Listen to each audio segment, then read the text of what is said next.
Bom, fim de semana que passa, nós estávamos bem contentes com Cosa Bay, entertainment center bastante bem comparado com o ano anterior.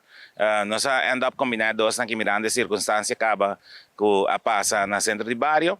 Para esse manco também aqui, nós temos Festival de Tumba de Aruba Su Carnaval 53, Festival de Tumba 53 de Aruba Su Carnaval 71.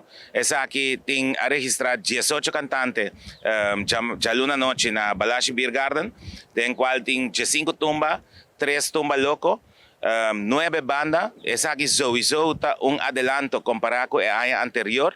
Mirando que el año anterior nós estava em 5 bandas, 9 cantantes, então praticamente por vista nós double up lo que estava hasta cantante e banda. Nós arranca sali setor for the Balashi Garden, teca de caso que está obtenível do sistema de pay data way, pessoas que não por manejar essa aqui mirando o crowd de festival de tumba tá diferente.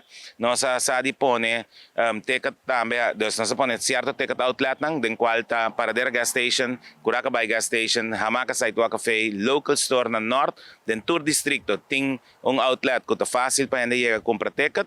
Essa aqui tem valor de 25 florin.